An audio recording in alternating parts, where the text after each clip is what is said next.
Saya bergabung di dunia pendidikan dari tahun 2010 ketika saya masuk di salah satu perguruan tinggi pendidikan yang ada di Kabupaten Garut, Jawa Barat. Tahun 2014, saya mendapat ijazah sarjana pendidikan S1 serta akta 4 sebagai legalitas untuk bisa mengajar di sekolah. Ditambah pada tahun 2020, saya menyandang gelar Master Pendidikan dari salah satu kampus negeri yang ada di Bandung. Semenjak saat itu, saya berpikir bahwa tidak cukup hanya mengajar di sekolah saja. Ada sesuatu yang harus saya lakukan sebagai tanggung jawab keilmuan di bidang pendidikan, yaitu menjadikan pendidikan Indonesia unggul dari segala aspek, serta menuntaskan masalah-masalah yang berhubungan dengan dunia pendidikan. Saya sudah rindu mendengar kembali Malaysia mencari guru dan dosen ke Indonesia, atau nanti negara-negara yang ada di benua Asia melakukan studi banding pendidikan ke Indonesia. Maka dari itu, saya buat channel Master Pendidikan ini sebagai salah satu media untuk membahas tentang dunia pendidikan yang mengkolaborasikan pemikiran pribadi dan pemikiran sobat Master Pendidikan semua untuk menjadikan pendidikan Indonesia unggul di kancah dunia. Mohon doa dan dukungannya. Assalamualaikum warahmatullahi wabarakatuh. Alhamdulillahirrabbilalamin. Segala puji bagi Allah, Tuhan semesta alam, Tuhan yang Maha Esa. Atas berkat rahmatnya dan nikmatnya, kita bisa berjumpa via virtual di channel Master Pendidikan, yang mudah-mudahan channel ini bisa berkontribusi banyak melalui sumbangsi pemikiran daripada sobat Master Pendidikan semua yang ada di negara Kesatuan Republik Indonesia untuk menjadikan pendidikan Indonesia unggul di kancah dunia. Biarlah untuk kemajuan ekonomi ada ahlinya ekonomi, untuk kemajuan daripada suatu politik ada ahlinya ahli politik, untuk kemajuan dari suatu seni dan budaya juga ada ahlinya seni dan budaya. Dan kalau pendidikan, ya biarlah kita yang ada di dunia pendidikan untuk bisa sedikitnya berkontribusi untuk menjadikan pendidikan Indonesia unggul di kancah dunia. Mudah-mudahan sobat Masa Pendidikan diberikan kesehatan selalu oleh Allah Subhanahu wa Ta'ala dan diberikan suatu peningkatan kualitas hidup yang lebih baik, karena kita tahu bahwa para guru, para pendidik, tenaga pendidik itu menyiapkan generasi-generasi masa depan, dan itu mudah-mudahan menjadi amal kebaikan, amal jariah untuk sobat Master Pendidikan semuanya, serta kontribusi yang besar untuk masa depan Indonesia. Sobat Master Pendidikan yang saya hormati dan saya banggakan, perlu kita tahu bahwa 2045 kita akan mencapai 100 tahun kemerdekaan, artinya 1 abad kemerdekaan negara Kesatuan Republik Indonesia. Tentu kita kalau mencapai ke sana tidak mau dengan tangan hampa atau dengan keadaan sebelum-sebelumnya seperti ini. Harus ada peningkatan ketika kita menginjak negara NKRI ini ke 100 tahun kemerdekaan. Harus ada kemajuan di sana. Artinya dipersiapkan kemajuan di 2045, salah satunya di bidang pendidikan. Maka kemajuan tersebut tidak akan bisa raih dengan semudah membalikan telapak tangan, akan tetapi harus dipersiapkan dari saat ini juga untuk menuju 2045 menjadi Indonesia menjadi negara maju, salah satunya di bidang pendidikan. Sobat Masa Pendidikan yang saya hormati, mudah-mudahan dengan adanya channel Master Pendidikan ini kita bisa bertukar pikiran, berkolaborasi mengenai atau membahas tentang isu-isu pendidikan yang ada di Indonesia. Sobat Master Pendidikan, bahwa saya akan menggambarkan ya, kualitas tentunya harus kita tahu dulu kualitas atau ranking ya, survei pendidikan Indonesia saat ini sampai tahun 2000, minimal tahun 2021 saat ini yang sedang kita jalani.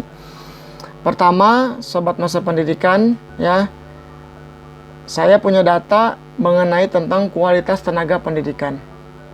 Pertama, ini data muncul dari Jaringan Pemantau Pendidikan Indonesia atau JPPI. Ya, mereka atau beliau-beliau ini melakukan penelitian Right to Education Index atau RTIE tahun 2016, mengatakan bahwa atau hasilnya adalah kualitas pendidikan Indonesia itu masih rendah, ya, di bawah Ethiopia, bahkan di bawah Filipina, yang notabene Filipina itu adalah masih Asia Tenggara sama dengan Indonesia. Ada di urutan ke-7 dari 14 negara atau mempunyai skor itu 77%. Indonesia dalam kategori ini masih tertinggal di kualitas guru. Yang kedua di akses terhadap kelompok marginal. Yang ketiga itu sekolah di Indonesia itu belum ramah anak. Nah, tentu ini menjadi data atau menjadi gambaran kualitas pendidikan saat ini. Kemudian yang kedua masih mengenai tentang kualitas guru atau tenaga pendidik, ya, ini muncul dari UNESCO dalam Global Education Monitoring atau GEM, sama pada tahun 2016 mengeluarkan hasil penelitiannya bahwa kualitas guru Indonesia itu menempati urutan ke-14 dari 14 negara berkembang. Artinya dari 3,9 juta guru yang ada di Indonesia itu terdapat 25% guru belum memenuhi syarat kualifikasi akademik dan 52%-nya itu belum memiliki sertifikat profesi. Sobat Master Pendidikan, tentu ini menuai pro kontra di kalangan kualitas tenaga pendidik atau guru itu sendiri di lapangan, gitu ya. Ini bisa mungkin yang pro gitu ya dengan kualitas seperti ini, ya mungkin bisa setuju saja begitu ya dengan adanya penelitian ini, karena wajar mungkin karena gaji guru masih rendah, mungkin ya karena mungkin fasilitas yang masih terbatas begitu masih rendah. Mungkin yang kontra bisa juga bilang bahwa wah, tidak mungkin, ini penelitian pasti keliru, karena kita di lapangan misalkan suka masuk jam 7, kemudian kita absennya kalau pegawai negeri sipil itu harus pakai foto gitu, selfie gitu kan. Nah, itu sudah melek teknologi kita di bawah gitu. Tidak mungkin kualitas guru ini masih rendah gitu ya. Ya, apapun itu keluar dari pro kontra, hasil penelitiannya seperti ini gitu ya. Ini menjadi gambaran untuk kita semua ke depan. Kemudian bagaimana kualitas pendidikan Indonesia itu sendiri di kancah dunia untuk saat ini, ya. Saya gambarkan ini hasil dari PISA. Jadi PISA itu perlu tahu oleh Sobat Master Pendidikan, ini diadakan oleh OECD, Organization for Economic and Development. PISA itu sendiri adalah program for international assessment, jadi penilaian internasional untuk pendidikan di seluruh dunia. Ini diadakan selama 3 tahun sekali, ya. Terakhir itu kemarin di tahun 2018 terakhir, ya. Ini mensurvei usia, ya, 15 tahun, siswa yang berusia 15 tahun. Ini dimulai dari tahun 2000, ya, 2000 hasilnya keluar tahun 2001. Itu biasanya begitu. Kalau kemarin 2018 itu keluarnya di tahun 2021. pada Desember kalau tidak salah, itu keluar hasilnya. Nah, apa yang digambar atau apa yang dinilai dari PISA ini? Pertama, itu dinilai dari literasi baca. Yang kedua, itu dinilai dari literasi matematika. Yang ketiga, itu dinilai dari literasi sains.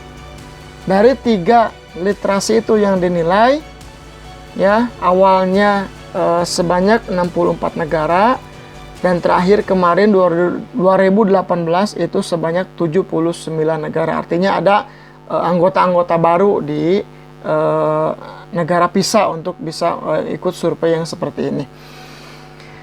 Saya gambarkan, Sobat Master Pendidikan, dari tahun 2012 kita ambil 2012, ya, Indonesia itu ada di peringkat kedua terbawah, ya, dari 72 negara. Artinya artinya urutan ke-70 dari 72 negara.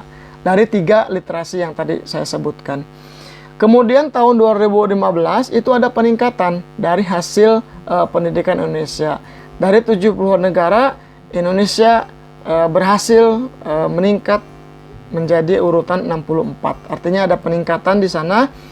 Kemudian hasil dari 2018 kemarin ini sebanyak 79 negara, Indonesia ada di urutan 74. Artinya ada penurunan kembali dari 3 yang dinilai yang tadi disebutkan, ya. Jadi dari tahun 2012 kita ambil sampai terakhir kemarin 2018 itu ada fluktuatif kualitas pendidikan Indonesia. Tapi yang pasti, ya, Indonesia belum bisa masuk 50 besar. Ini menjadi catatan untuk kita semuanya, ya. Tentu ini apakah ada hubungannya dengan yang tadi disebutkan tentang kualitas pendidikan, kualitas pendidik dengan kualitas pendidikan Indonesia, apakah seperti apa? Ya, kita belum bicara ke sana, tetapi memang data menggambarkan seperti ini. Kemudian data dari UNESCO, ya, tadi sudah disebutkan dalam Global Education Monitoring atau GEM 2016. Ini kualitas pendidikan Indonesia menempati peringkat ke-10 dari 14 negara berkembang. Artinya masih di bawah rata-rata atau masih di bawah kualitas pendidikan Indonesia kalau dilihat dari survei-survei yang dilakukan oleh dunia tentunya. Ini menjadi catatan untuk kita semuanya, ya, di luar dari pro kontra Bapak dan Ibu semuanya atau Sobat Master Pendidikan semua, bahwa diantaranya adalah kualitas pendidikan Indonesia saat ini yang tadi saya sebutkan. Nah, kemudian apa yang harus kita lakukan untuk memperbaiki kualitas pendidikan Indonesia? Tentu ini perlu diskusi yang panjang untuk kita semuanya. Perlu ada kerjasama dari kita semuanya, dari mulai tenaga pendidik, dari mulai kemudian para guru, kemudian ada stakeholder, Pemda mungkin, kemudian pemerintah di bidang pendidikan untuk bisa berkolaborasi meningkatkan kualitas pendidikan Indonesia. Kita insya Allah bertemu di tayangan selanjutnya. Assalamualaikum warahmatullahi wabarakatuh.